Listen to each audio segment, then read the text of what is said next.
Okay, what up ladies and gents, it's your favorite Asian robot right here, and today I'm going to show you how to farm the Lava Citadel Abyss Colossus quickly and easily using my Luna bossing build in the first Descendant. A lot of players are trying to grab their weekly Ancestor Module Vouchers from ETA 0, that's the green vouchers, and this boss is one of the main roadblocks if your build isn't optimized. So for those of you who've already built my Luna farming build, Ultimate Luna farming build, you can basically transplant over to the Ultimate Luna bossing build, and you'll be able to kill Lava Citadel. So while we work on better bossers like Haley and the rest for Lava Citadel, while we work on all that, because the content takes time, and you will see the testing live on stream, I'm going to show you how to do it with Ultimate Luna. You can clear the boss solo in about a minute and a couple of seconds. I know it's fairly slow, but this should help you get the green vouchers that you need, especially if you don't want to rely on teams. All right, so this is what you need. But what I'll also do is I'll also show you some quick tricks to make your run a bit more efficient. However, please do realize that no matter what you do, you're still going to be between about 1 minute 10 seconds to about 1 minute 30 seconds, up to 2 minutes if you really screw up. But most of the time, people don't screw up that badly. All right, so let's jump straight into this. Okay, I'm going to go through this as quickly as I possibly can, but at the same time, I'm also going to give you as much detail as possible. I will try to avoid repeating too much of the info because you should already have most of this information if you've built my ultimate Luna farming build. So if you haven't, then you won't have this build anyway, so it's kind of pointless. Okay, when it comes to your reactor, additional skill attack versus Colossus, skill critical hit damage is what works for me. Additional skill attack versus Colossus and tech skill power boost also works. You can run something like that if you don't have the exact stats. Okay, that's your reactor. Moving on. Full Enlightened Mage set, it's exactly the same as what you have in the farming build. If you did not build her farming build, you cannot build this build anyway, so please reference that if you need more details. Otherwise, just take a screenshot of the stats, okay? Here's the auxiliary power, here's the sensor, here's the mage memory, here's the processor. You should also have already watched my How to Play Luna guide if you don't know why she needs to activate her skills, how to activate her skills, and all that kind of stuff. That being said, the main thing is to just make sure you always have your truth stacks up when you're in fever mode, and you're pretty much good to go. Okay. In terms of the weapon, you are going to focus on the piercing light. Now, you don't need to worry about the weapon cores. You can ignore those, but the weapon readjustment is very important. Please make sure your weapon readjustment looks like this, okay? And then the modules are exactly the same as what we had before. Please take note that we use refrigerate gun barrel because fire rate does not matter when you're in fever mode. Therefore, you can squeeze out a bit more damage, excuse me, with the refrigerate gun barrel instead of chill priority, okay? So make sure you have that. Take a screenshot if you need to, and you're good. Okay, that's reactor, external components, weapon. What about her modules? This is what her modules are going to look like. Trigger module is power beyond. You'll notice that practically everything is the same as farming, all right? Except that for farming, we didn't use Battle of Stamina, although some people did. We used increased hit points, and this used to be Decimator, but we're testing out the so-called Ancestor module, but there's no conclusive results right now. I'm going to wait until other people do some more testing because it's pretty resource intensive, and I don't play TFD as much as I used to. So I built this without Ancestor module. All right, and it works just fine. So these are the modules you need. No need for an Ancestor module if you don't have one, or you don't have one that's perfect. Just copy this loadout and you're good to go. Like I said, very little difference from the farming build. It's literally 2 mods that are different. Battle of Stamina, Dangerous Ambush, all right? But please keep in mind that your fever mode only has 7 meters of range, so you're going to have to go a little bit close in order to inflict the debuff onto the Lava Citadel. This is not going to be a problem. I'm going to show you how to do that in the actual demonstration. Okay, last but not least, Inversion Reinforcer. Make sure you have selective cellular stimulation. It will help keep you alive. Deploy hardened shell will help reduce the amount of damage you take, keep you alive a little bit. And shield generation algorithm is just the last thing that I didn't have any other choice, so I just plonked it in there. And this was good enough for me.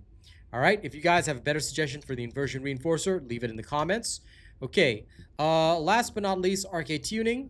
Exactly the same as what you had before. If you had this for your farming build, you have this now. Quick word on the mutant cell. We're using the Arche Chain Catalyst because it genuinely doesn't matter what we put up here. The kill times are all roughly the same. If anyone can figure out a better mutant cell, especially with the new additions right now, I don't have that many boxes of those, but if anyone has found like a secret formula to boost her damage with a mutant cell, let me know. If you can show me a significantly faster clear time, I'd say if you can get the clear time about 1 minute or less, then just with changing the mutant cell alone, then that'll prove the results. Otherwise, it doesn't really change all that much. All right. So again, this is the exact same Arche-Tuning with Arche-Chain Catalyst up there, and that's about it. Okay. All right. Everything you need is been shown to you guys. Now let's go into the run itself. Okay. First, I'm gonna do a run with an explanation, and then I'll do a run without an explanation if we have enough time. Okay, the run with the explanation will end up slower because I'm going to explain what to do step by step. Now, you really have to be locked in as soon as you go in with this because you have to kind of pre-build up Luna's fever time. All right, so you're going to have to hit the ground running here. All right, so keep your mind prepped and ready when you're about to do this. Let's go. Okay. All right, as soon as you get in and you can move, trigger your ability, activate your 4th skill, all right, and start building up your fever time. If you're lucky, you'll be ready as soon as the gates open. If not, you'll have to do something like this. Once you get in close, all right, trigger your 3rd skill when you're right up close like that, all right, and then make sure you trigger the other 2 skills as well and start blasting the fever time at all of the weak spots. If you do that, chances are likely you will knock him down. Take advantage of this time to spam the weak spot and you'll deal more damage. All right, after that, make sure your 3rd skill is triggered again. And off you go. Just focus on the weak spots. All right. And if your MP drops below 50%, slow down. All right. Get your fever time ready. As soon as these pillars come up, right, make sure you take them out. That's the mechanic. All right. Once you take out the pillars, Lava Citadel will come out, all right, and be weakened. Aim for the weak spot, which is right there. Okay. And then once he gets out of there, aim for the weak spots. Just use your receive scan to see where the weak spots are. All right. Blow up these little minions. Trigger your abilities again. Get your fever time on. As soon as he's back down, you can aim for this spot right here to get very, very consistent weak point hits as well. So you can use that and abuse that a little bit. All right. And there you go. Now you got to wait again. Now, if you're lucky and you get to trigger your fever mode early, it won't take you too long. You'll definitely get that, well, 1 minute, 20-second-ish kill. There you go. All right. Sometimes you can get 110 if you're really lucky with the crits and stuff. Other times you'll just be about 130. But so far, this is fairly decent, especially if you don't have the Ancestor Module. With the Ancestor Module, I can get it a bit more consistent at a slightly lower time. But this should sort you out if you don't have that. 1 minute, 25 seconds per run. It's not too bad, especially if you're just hunting for green vouchers. The pain is having to do this over and over, but I guess to alleviate your boredom, you can go in with teammates or whatnot if you'd like. All right, I will show you a dry run without any coaching. All right, show you how we do it when we're fully locked in. So let's go and do that. Okay, this time no explanation, just full on lock in. You'll see where I focus my stuff and, you know, how we do it when I'm not trying to explain it at the same time. Okay, here we go. Let's go.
Okay, there you go.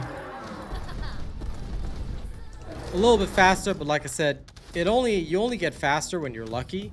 So this one's about 117, but yeah, if you're lucky, you can do it a bit faster. All right, that is the end of that. Thank you, ladies and gents, very much for watching this video. I hope it was helpful to you. That's how you can melt the Lava Citadel Void Abyss Colossus fast using Luna. With this building strategy, you should be able to grab your Ancestor modules every week. It's just painfully boring having to do this over and over and over again. If this guide helped you out, don't forget to like, share, and subscribe for more First Descendant guides, and comment below if you want to see me cover other stuff. All right, thanks for watching, and as always, stay sharp, Descendants. Oh, and one last thing, if you want to support my new initiative, look, turn notifications on, show up to all of the live streams. It doesn't matter if you watch or not. All I care about is that the live stream's playing, ads are on, the sound is at least 1 pixel, don't mute the tab.